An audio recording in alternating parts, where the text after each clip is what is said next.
Vakar atbraucām 6 stundu braucienā ar guļošu autobusu uz Hagiang. Un bija domāts, ka šodien brauksim tūrē pa slaveno Hagiang apli. Bet plāniņš nedaudz pamainījās. Jūs saprotat to, ka man nav moča tiesības, un šeit diezgan daudz poliču līdz ar to skatās uz turistiem, vai ne? Un tad mēs apsvērām tādu opciju, satiekot vienu vācu pāri, kuri ieteica paņemt tūri, kur tev ir pašam savs moču vadītājs, un iekļauts gan ir arī vietas, kur palikt, un vispārējais, gan arī par pabarošanu parūpēšoties. Izlēmām, ka brauksim uz 4 dienām, kas ir tas optimālākais apjoms, lai redzētu maksimāli daudz, un 3 naktīm. Visas viesnīcas to nodrošina, nav pat īsti jāmeklē, kur atrast šādas tūras. Nu, un cena sanāk aptuveni 153 eiro. Bet viss iekļauts. Tas katram. Citīgi krāmēja mantiņš, jāizdomā, ko ņemt līdzi, ko atstāt. Šīs somas paliks viesnīcā. Ņemsim līdzi tikai šo. Būs labi uz 4 dienām.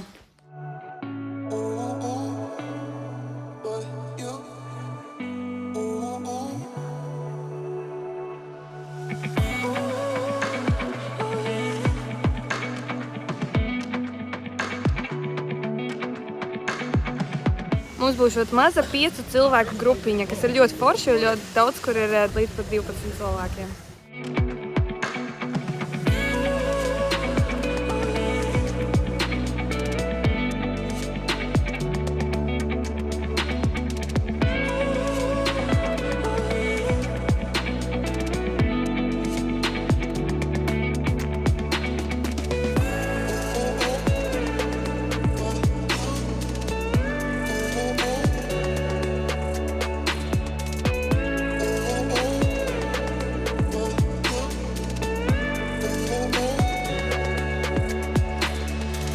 Tūri ar močiem primāri ņēmām, jo man nav A kategorijas. Un, ja tev gadījumā ir moča tiesības, tad noteikti izņem internacionālo atļauju. Jo savādāk ceļa sākumā jau manījām policiju, kas pārbauda. Attiecīgi, ja tev nav International Driver's Permit, jāsmaksā viņiem sods 2 miljoni.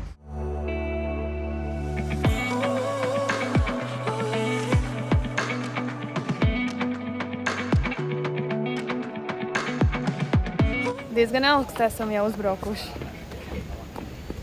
Atpūtas pieturiņi.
Kā tev patīk šis posms? Ļoti skaisti, ar mašīnu noteikti nevajadzētu šeit braukt. Un ļoti daudz putekļi. Šķiet, ka esmu nedaudz gaišāks kļuvis. Jā, parāda keponi. Nevar tā labi redzēt, bet jā, putekļus varēja salpoties kārtīgi. Šajā posmā nebija asfalts. Kā tu jūties? Šeit var ļoti labi redzēt reprezentāciju tam, ka mēs gāju cauri šajā posmā. Bet ir ok.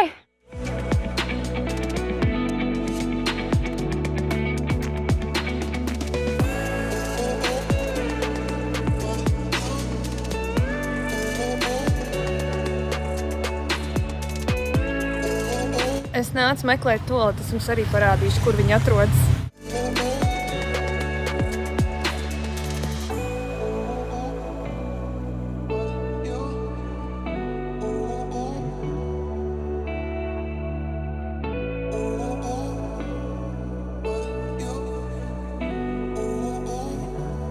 Sākumā vienkārši likās, ka esmu kaut kādā būvlaukumā ienākusi, nu, kur te tā izskatās.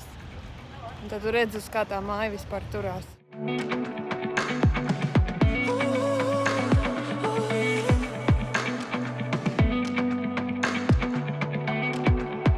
Šeit mums došot ēst. Viss iekļauts cenā. Skats!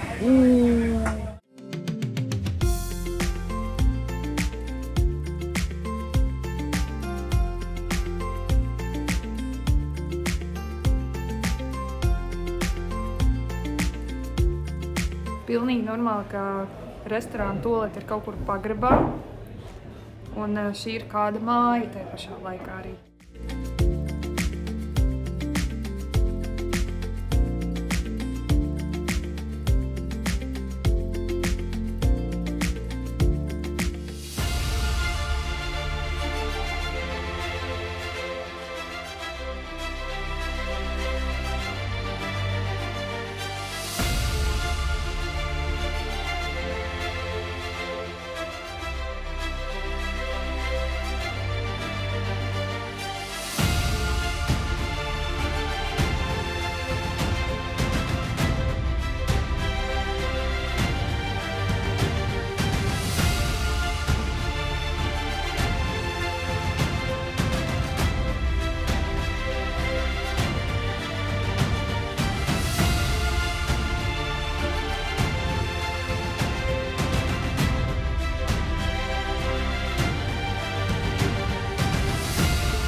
Braucam cauri tādiem maziem ciematiņiem, un šeit vietējie cilvēki pārtiekot tikai no kukurūzas. Tā ir būtībā vienīgā normālā pārtika, ko viņi šeit var izaudzēt. Un ļoti populāri šeit cilvēkiem drēbes ir no kaņepju diegiem, jo viņi audzē kaņepītes arī, lai varētu apģērbties. Tas tā kā tāds izejmateriāls viņiem.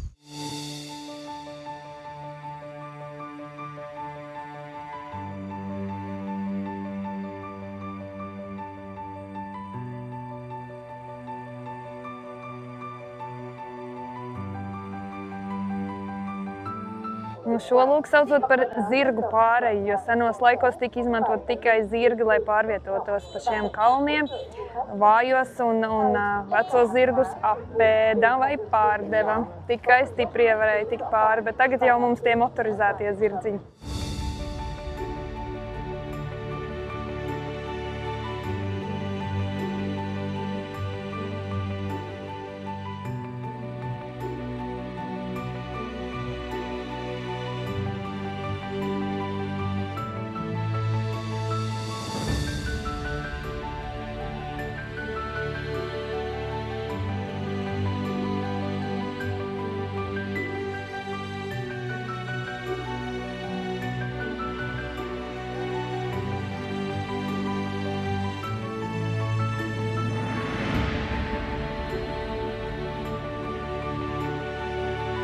Šis tiešām ir neticami. Viss kaut kas dzīvē ir redzēts, un vēl tiks redzēts, bet tas ir wow! Nevaru aprakstīt šīs sajūtas. Šajā baseinā sakrāja lietus ūdeņus, un tad, kad piemetās sausuma sezona, kad šo izmanto gan laistīšanai, gan ēšanai, gan, protams, arī dzeršanai.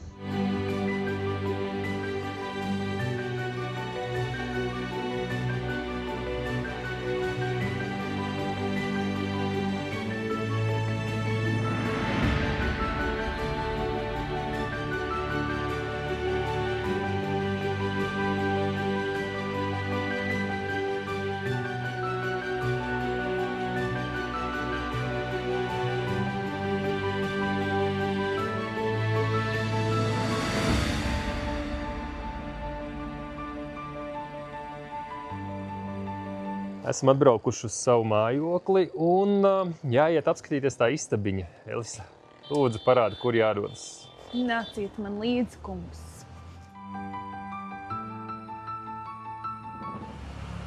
Mūsu jaukie apartamenti. Tikai redzi, ka nav pilnā augstumā sienas, līdz ar to mēs dzirdēsim, ko dara kaimiņi. Redzi, Ko tu tur pēti? Tad laikam mums tur būs vakariņu vieta ap 7 vakarā. Tad, ja mēs paskatāmies tur apakšā, tur būs karaoke zona, un tur mēs varēsim katrs individuāli iet mazgāties. Nu tāda mums te vietiņā.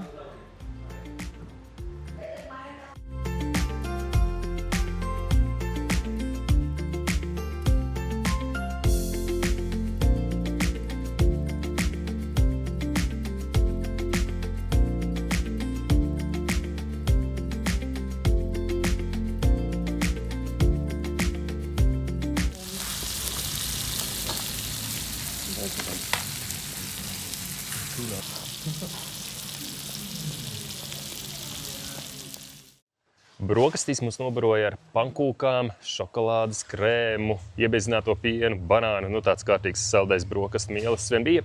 Un tagad dosimies uz tālāko Vietnamas ziemeļu punktu un varēsim redzēt it kā pat Ķīnu. Ležam!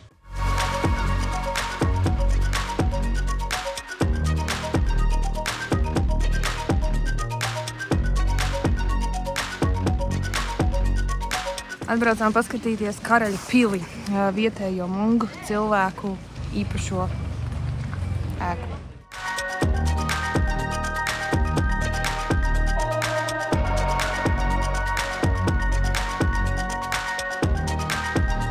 Mungu cilts karalis šo ēku ir uzcēlis 1920. gadā un dizaina ziņā apkopojas gan Ķīnas, Francijas un, protams, arī vietējo ļaužu arhitektūras stilu. 8 gadus cēla. Un viņam bija 5 sievas. Malacis.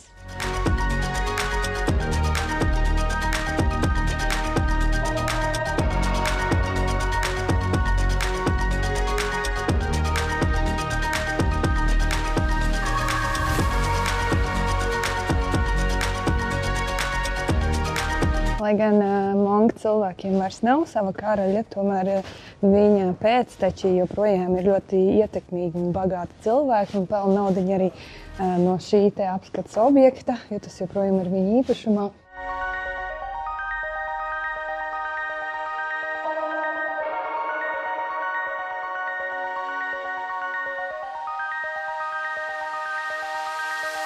Džekiem jāpārbauda riepas, redz, kā rūpējās, lai mums ēku braukt.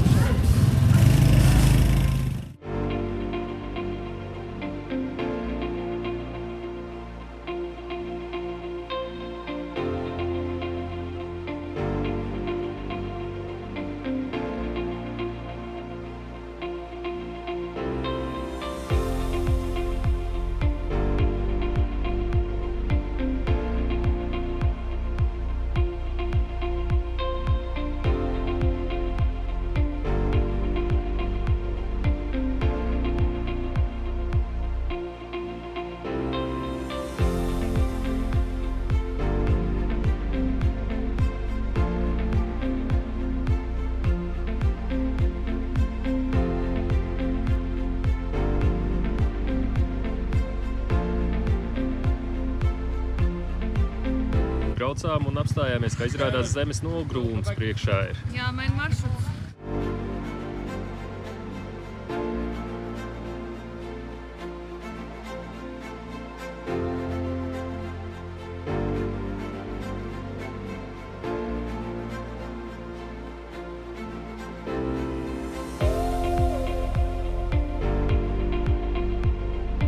Mēs šobrīd uzkāpsim 350 pakāpienus, bet vispār ir 850 no pašas apakšas. Mēs gan uzbraucām ar rollerīšiem līdz pusceļam.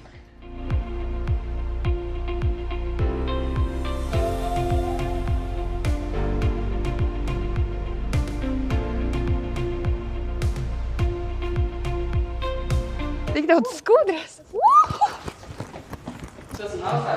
Tik kāpjam un kāpjam. Tūlīt tas Ķīnu redzēsim.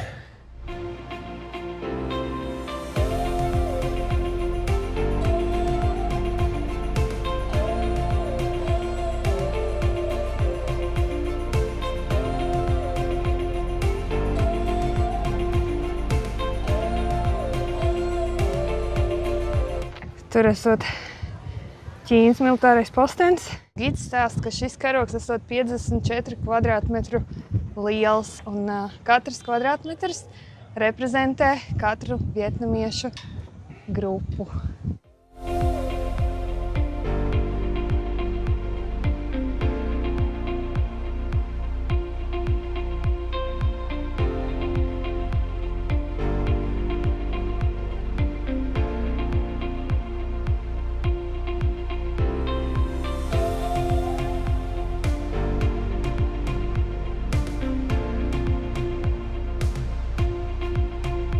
tur ir Ķīna. Var redzēt, robežpunktu diezgan nožogots.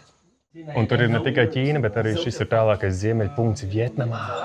Tālāk aizbraukt, iespējams, tad tu esi jau Ķīnā. Iebraucām pa šādu te celiņu.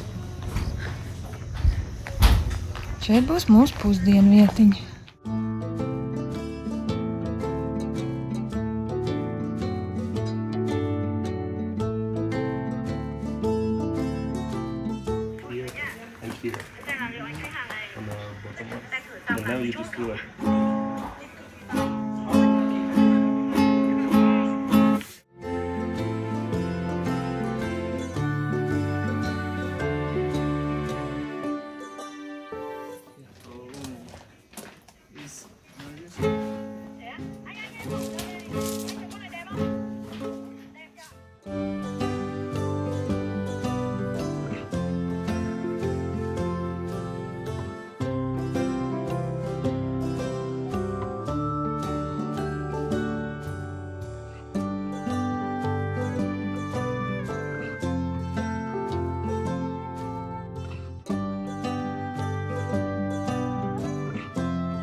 Žūstrieksti šeit.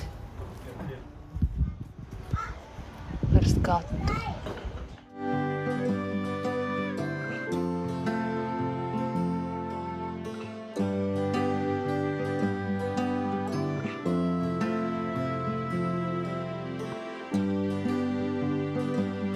Brīžiem nesaprotu, kā šitādā zemītē ar akmeņiem var kaut kas izaugt. Bet viņiem izaug. What is this? Rice field, terrace field. Un te kādreiz bija rīsi. Pirms mēneša esot novākuši. Un šos izmantojot, lai barot lopiņus. Kā jau Elis minēja, šeit bija rīsu raža, bet tagad viņi gatavojas kukurūzu ražai. Līdz ar to visu gadu var kaut ko stādīt. Vienu brīdi kukurūzu, otru brīdi rīsu. Griķus arī te audzēja. Ja kāds nav redzējis, kā izskatās griķu ziedi, tad šie te rozā ir griķīši.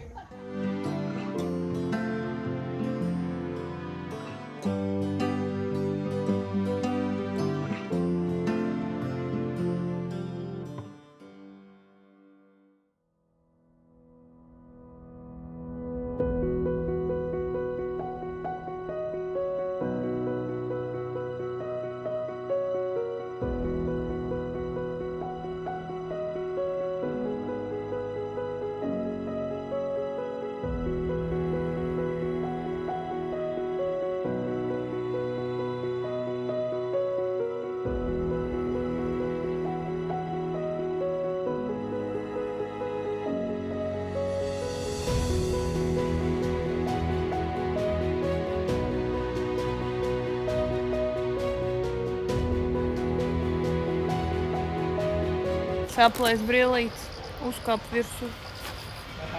Bēdīgi.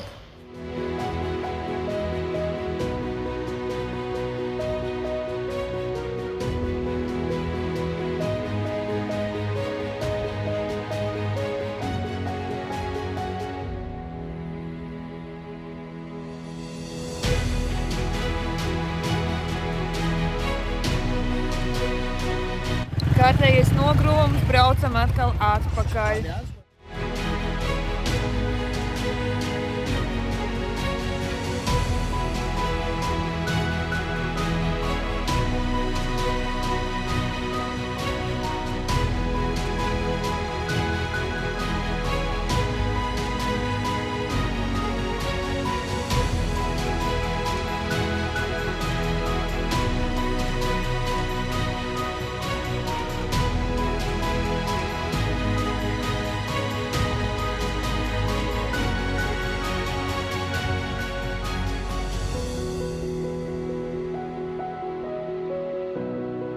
Brīdi apstājāmies, izskatās vienu esam pazaudējuši, tagad gaidām.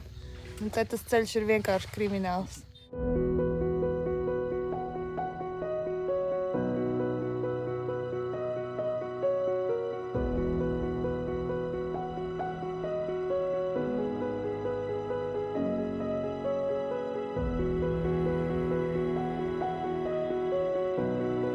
Tikko noskanēja mūsu pases, kā viņi parasti te dara.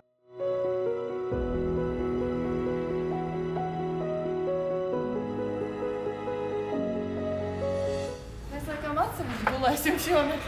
Katrs savā king size gultā. Tev tas patīk. Tas viss ir iekļauts turē. Te mums vismaz ir kārtīgs sienas. Televizors. Mums ir sava vanna. Nu, ne vanna, bet duša.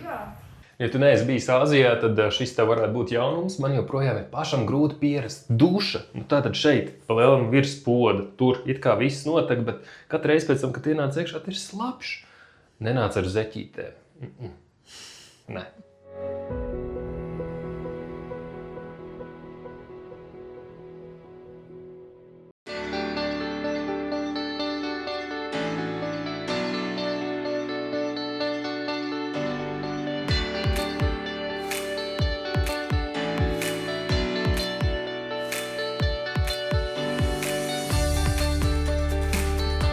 Sākam 3. dienu. Pirmā pieturiņa. Nu, pats jocīgākais, ka tie zemes nogruvumi te ir uz katra stūra un spējam tik skatīties, kā ekskavātori mēģina novākt mālas un zemi, kas ir nobrukusi no ceļa malas. Un ir arī mājiņas, kas ir saceltas ļoti tuvu ceļām un arī pretējā pusē. Un tad es tā iztēlojos, ka tas zemes nogruvums nāk, var nonest lejā ar visu māju.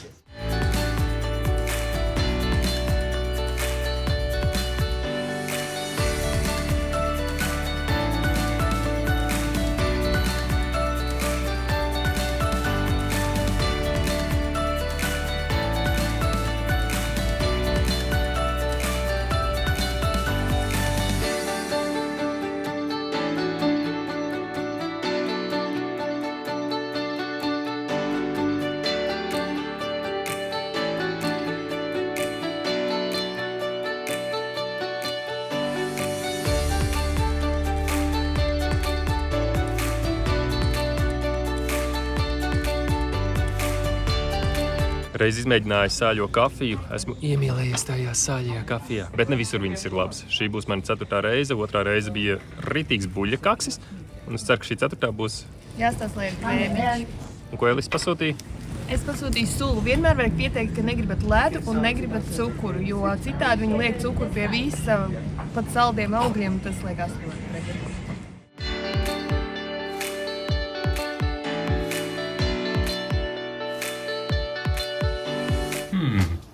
Diezgan neslikti ar šādu skatu. Apsēdies un vēro.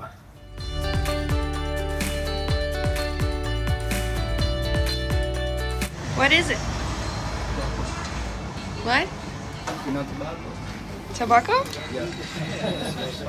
Is there water inside? Yeah, have water, big water from here. Interesting. Kas man ļoti pārsteidz šādās vietās, ka visur ceļmalās starp kalniem ir internets 5G, nekas nebloķē, jo torņi ir absolūti visur, un par to domājot valdība, tas ir viņu uzdevums panākt, ka internets ir pilnīgi visur pieejams.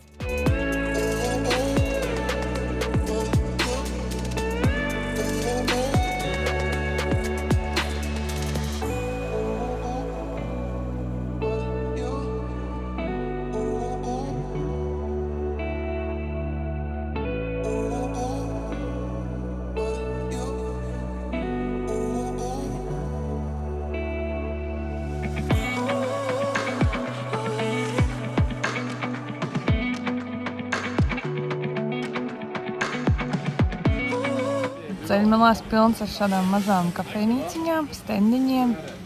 Var dabūt garšīgu kafiju, tiešām garšīgu kafiju un arī svaigs spiestas sūs.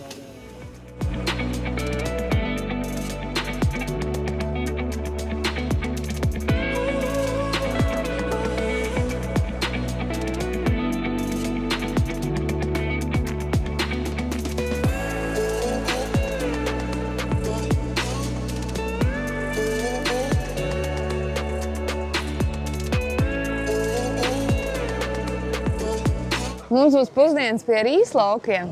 Skaisti ļoti.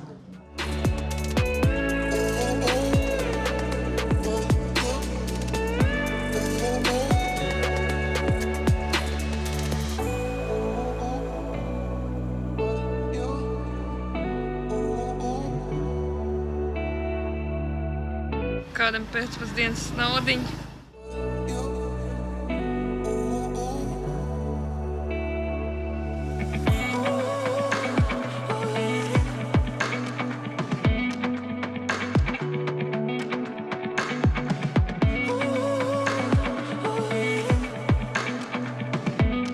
Wow! Tiešām ir vērts paņemt tūri, jo šie šoferīši māk braukt un izved pa tādām šaurām takām, tādi līkumi, ka ir diezgan jāsvarās uz priekšu, lai tu to kūleni neapmestu. Ārprāt, cik skaisti. Wow. Mēs esam ļoti augsti. Excuse me, guys, have you enjoyed this ride up? Oh my god, Amazing. it's been unbelievable. So good. So good. So you would recommend this tour? Oh, 100%. 100%. Every single day of the week.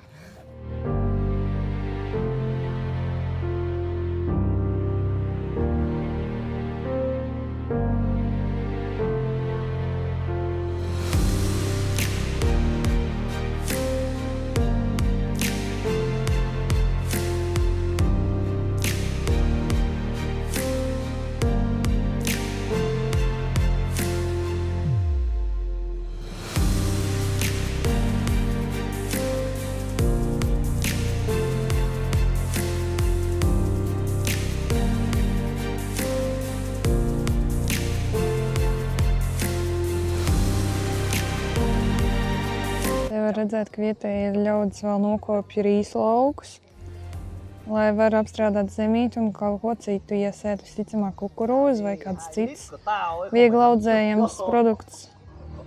Žēl, ka mums Zoom nav tik labs, lai tā pa īstam parādītu, ko viņi tur dara.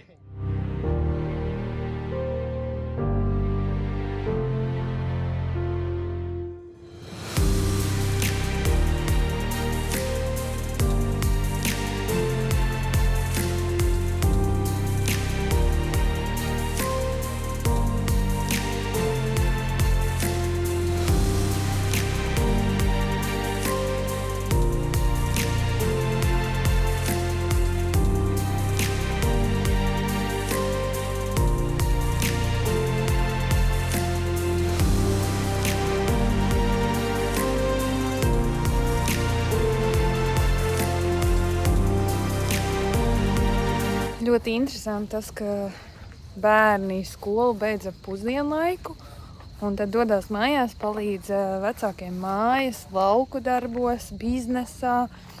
Redzējām arī, kā mazi bērni nes ķieķeļus, palīdz kaut ko būvēt. Tā kā visa ģimene ir iesaistīta vienam mērķim, izdzīvot, paēst. Tas ir ļoti interesanti to visu pavērot. Jo nav tā, ka bieži redz, ka mazi bērni 3, 4, 5 gadi vāc ražu vai lielākie vāc mazākos.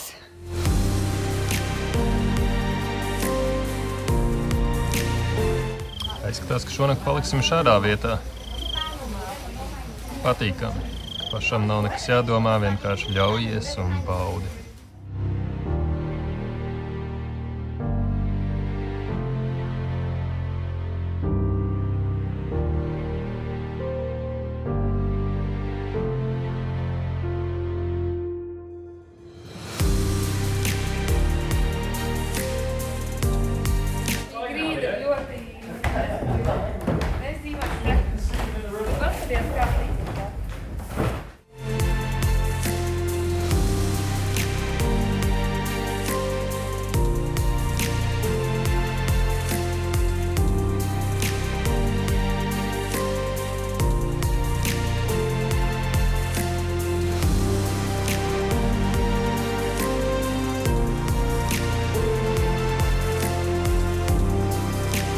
Sienas mums atkal nav līdz augšai.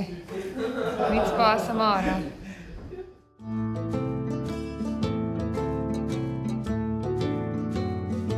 Katrai mājai priekšā kaut kāds bizness, un aizmugurē viņi tur dzīvo vai otrajā stāvā dzīvo, priekšā veikaliņš, kafejnīca, sulas stends. Visi beidz tūri un visi tusē. Veikaliņš. Dāma pēc pavadzīm, vai viss ir piegādāts, ko vajadzēja. Varbūt man vajadzētu matus atnākt apgriezt šeit, Vietnamā. Tev nav ko griezt tur.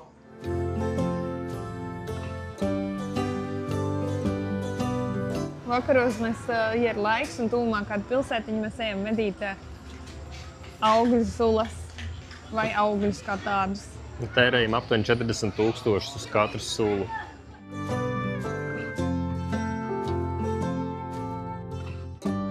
Paskaties, kāds smuks zīmējums. Mums ir ananās svaigs spiesta sula ar ledu. Tad šeit mēs tīram zobus vai mazgājam rokas, gar šejieni tek ūdens un... Ģerām! Te viss iztek ārā. Tāpat ir arī ar dušu.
Cik forši.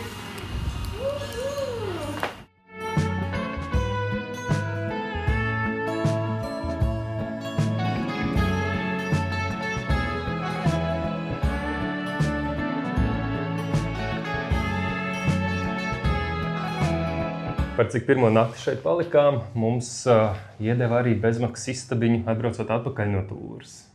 Jā, tā kā ne tikai krekliņš dāvanā un superīga pieredze 4 dienu garumā, es teiktu, 4 ir vislabākais, lai redzētu maksimāli daudz, bet arī šāds te servis, tā kā esam nenormāli laimīgi, ka netīšām te nokļuvām. Šis ir tiešām neaizmirstami.